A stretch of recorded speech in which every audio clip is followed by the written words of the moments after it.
चलिए जानते हैं आज की देश और दुनिया की सिलेक्टेड काम की और महत्वपूर्ण 50 बड़ी खबरों को सिर्फ 10 मिनट में। पर अभी तक आपने इस वीडियो को लाइक नहीं किया तो लाइक कर दीजिए।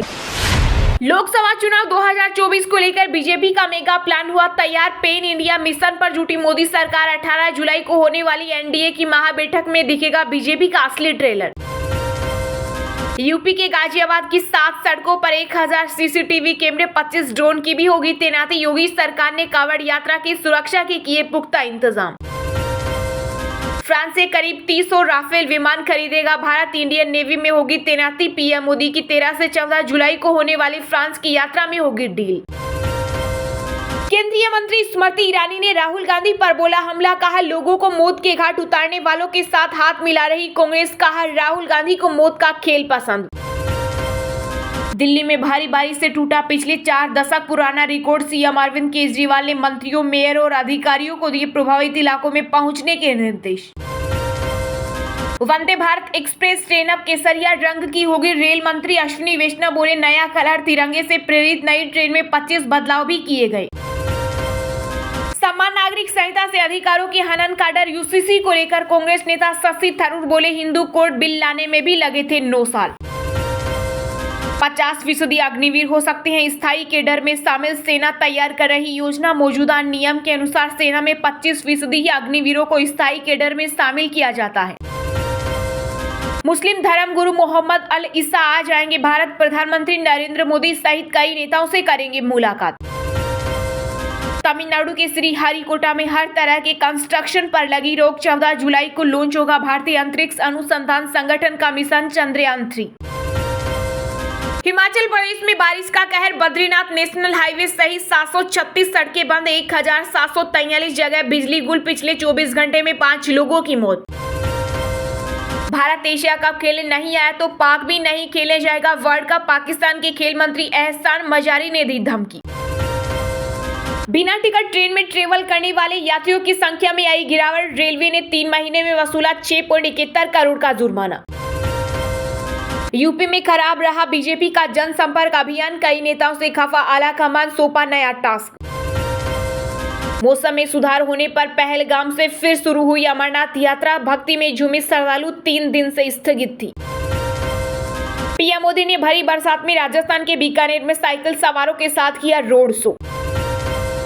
बरेली के एसडीएम ज्योति मौर्य के साथ रिश्ता सुलझाने को तैयार पति आलोक मौर्य। कहा माफी भी मांग सकता हूं। बिहार में ज्योति मौर्य पार्ट 2 पति ने मजदूरी कर पढ़ाया। शिक्षिका बनते ही हेडमास्टर के साथ फरार हुई पत्नी। महाराष्ट्र में चाचा को कमजोर कर रहा भतीजा। एक और विधायक हुआ अजीत पवार के कैंप में शामिल। श्रीलंका में जारी आर्थिक संकट के बीच 21 जुलाई को भारत आएंगे राष्ट्रपति विक्रम सिंघे। पीएम मोदी से करेंगे मुलाकात। सुप्रीम कोर्ट से भी राहुल गांधी को राहत मिलने की उम्मीद नहीं। समान नागरिक संहिता पर भी बोले पद्म विभूषण जगद्गुरु राम भद्राचार्य। ईसाई धर्म को भारत से खत्म नहीं किया जा सकता। मणिपुर हिंसा को लेकर केरल कैथोलिक बिशप काउंसिल के अध्यक्ष ने केंद्र पर साधा निशाना। मनीष सिसोदिया के साथ वही हो रहा जो सत्येंद्र जैन के साथ हो चुका है। आप नेता दिलीप पांडे का दावा ईडी को लौटाने पड़ेंगे जब्त पैसे।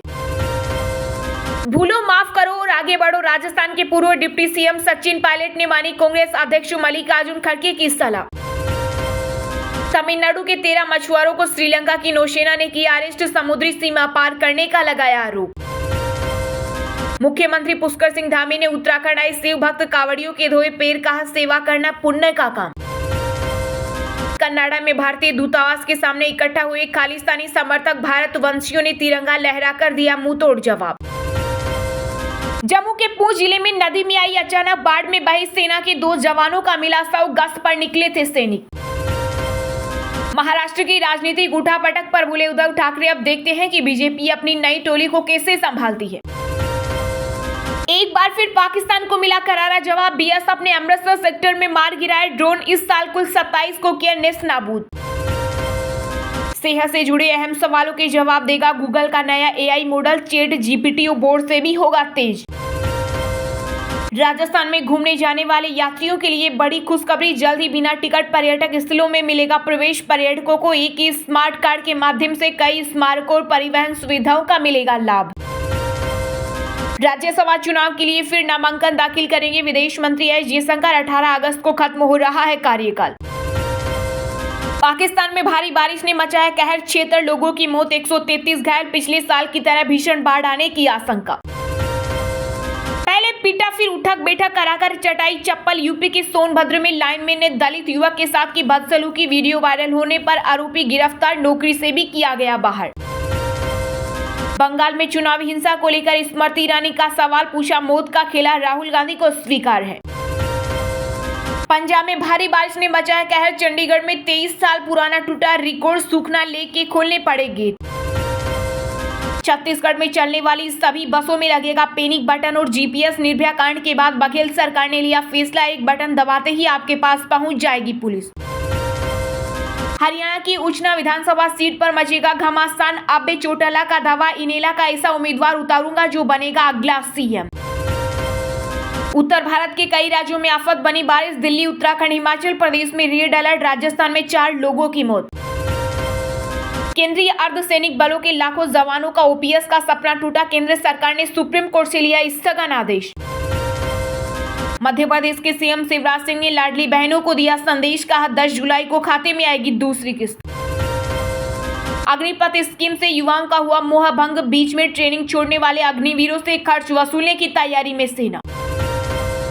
केजरीवाल सरकार में मंत्री अतीसी के इलाके में गिरी सरकारी स्कूल की दीवार, बीजेपी नेता बोले यह है दिल्ली शिक्षा मॉडल की हकीकत। पूर्व सरसंघ चालक गोलवलकर पर विवादित टिप्पणी करने पर फंसे कांग्रेस के वरिष्ठ नेता दिग्विजय सिंह, इंदौर में केस दर्ज। एनसीपी के संस्थापक शरद पवार ने बागी नेताओं को दिया संदेश, कहा अपने फैसले पर फिर कर सकते हैं विचार, निजी हमलों पर भतीजे अजीत को दी सीख। फॉरेस्ट रेंजर और डिप्टी रेंजर पद पर महिलाओं की छाती मापने के नियम पर हरियाणा की खट्टर सरकार हुई सख्त, कहा इसी नियम से होगा फिजिकल। नियम तोड़कर की जल बोर्ड की भर्तियां, सभी आम आदमी पार्टी के कार्यकर्ता, दिल्ली सरकार पर उपराज्यपाल विनय कुमार सक्सेना ने लगाया आरोप। राष्ट्रपति द्रौपदी मुर्मू आज 2 दिवसीय विजिटर सम्मेलन का करेंगे उद्घाटन, अलग अलग क्षेत्र के लोग होंगे पुरस्कृत। विपक्षी एकता पर बरसे पूर्व केंद्रीय मंत्री एवं वरिष्ठ भाजपा नेता मुख्तार अब्बास नकवी, कहा यह गांठों से भरी गठबंधन की गठरी। चलिए अब जानते हैं जो आम आदमी के काम की और फायदेमंद खबरें हैं उनको विस्तार से। पर इससे पहले अभी तक आपने इस वीडियो को लाइक नहीं किया तो लाइक कर दीजिए। लोकसभा चुनाव 2024 में बीजेपी का प्लान करेगा काम, पेन इंडिया मिशन पर जुटी पार्टी। 18 जुलाई को होने वाली एनडीए की बैठक में दिखेगा ट्रेलर। जी हां, आगामी लोकसभा चुनाव को लेकर राष्ट्रीय जनतांत्रिक गठबंधन की बैठक के पहले राजनीतिक सरगर्मियां तेज हो गई। बीजेपी के पेन इंडिया प्रोजेक्ट की पहली झलक 18 जुलाई को होने वाली एनडीए की बैठक में दिखाई देगी। इस बैठक में शिवसेना के शिंदे ग्रुप के साथ ही एनसीपी का अजीत पवार धड़ा भी शामिल हो सकता है। इसके साथ ही लोक जनशक्ति पार्टी के प्रमुख चिराग पासवान की एक बार फिर एनडीए में वापसी के भी संकेत मिल रहे हैं। केंद्रीय मंत्री और बीजेपी नेता नित्यानंद राय ने पटना में चिराग पासवान से मुलाकात की। चिराग पासवान ने बताया कि आगामी 2024 के लोकसभा चुनाव और राज्य के चुनाव को लेकर गठबंधन करने को लेकर पार्टी नेताओं ने मुझे अधिकृत किया है। रिपोर्ट के अनुसार बीजेपी नेतृत्व ने कर्नाटक में जनता दल, उत्तर प्रदेश में ओम प्रकाश राजभर की सुबह सपा और बिहार में विकासशील इंसान पार्टी के मुकेश सहनी को गठबंधन में लाने का फैसला किया है। वहीं बिहार में प्रभावशाली दलित नेता जीतन राम मांझी पहले ही एनडीए में शामिल हो चुके हैं। इसके बाद मुकेश सहनी के साथ सकारात्मक बातचीत और अब चिराग की वापसी के साथ बिहार में बीजेपी सवर्ण जातियों और गैर यादव व गैर कुर्मी ओबीसी जातियों का एक गठबंधन तैयार करती दिखाई दे रही है। इसके साथ ही बीजेपी ने कर्नाटक में प्रमुख वोकालिगा समुदाय का प्रतिनिधित्व करने वाली जेडीएस के साथ जाने का संकेत दिया है। इसके अलावा पार्टी की अपने 2 पूर्व सहयोगियों तेलुगु देशम पार्टी और शिरोमणि अकाली दल के साथ चर्चा भी चल रही है। वहीं टीडीपी प्रमुख चंद्रबाबू नायडू ने पिछले महीने ही जेपी नड्डा और अमित शाह से मुलाकात की थी। समान नागरिक संहिता से अधिकारों के हनन का डर, यूसीसी को लेकर कांग्रेस नेता शशि थरूर बोले हिंदू कोड बिल लाने में भी लगे थे 9 साल। जी हां, प्रधानमंत्री नरेंद्र मोदी के बयान के बाद से समान नागरिक संहिता पर देश भर में बहस जारी है। संभावना है कि इसी महीने शुरू होने जा रहे संसद के मॉनसून सत्र में केंद्र सरकार इसे सदन में पेश कर सकती है। मुस्लिम संगठन जहां इसका विरोध कर रहे हैं, वहीं राजनीतिक दलों की राय इसे लेकर बटी हुई है। वरिष्ठ कांग्रेस नेता और सांसद शशि थरूर ने यूसीसी को लेकर पार्टी के रुख पर बयान दिया है। कांग्रेस नेता नेता ने कहा कि हमें पहले यह देखना है कि आखिर सरकार का प्रस्ताव क्या है। सरकार ने अभी तक ड्राफ्ट नहीं रखा है और न ही हितधारकों के साथ किसी भी तरह की कोई चर्चा शुरू की है। इसलिए कांग्रेस पार्टी ने फैसला लिया है कि वह तब तक कुछ नहीं कहेगी जब तक ड्राफ्ट सामने नहीं आता। समान नागरिक संहिता को लेकर चिंता का जिक्र करते हुए कांग्रेस नेता ने कहा कि इससे विभिन्न समुदायों को मिले अधिकारों का हनन हो सकता है। हमें हिंदू कोड बिल लाने के लिए भी आजादी के बाद 9 साल लगे और इसलिए लोगों को समझाने में समय लगता है। समान नागरिक संहिता का मुस्लिमों के संगठन all India Muslim personal law board ने भी विरोध किया है। यूसीसी को लेकर मुस्लिम धर्म गुरुओं के हवाले से एक बयान जारी किया है। इसमें सरकार से मांग की गई है कि वह इसे लाने का इरादा छोड़ दे। वहीं यूसीसी का सिखों की सबसे बड़ी संस्था शिरोमणि गुरुद्वारा प्रबंधक कमेटी ने भी विरोध किया है। एसजीपीसी का कहना है कि इससे देश में अल्पसंख्यक समुदाय की विशिष्ट पहचान को नुकसान पहुंचेगा।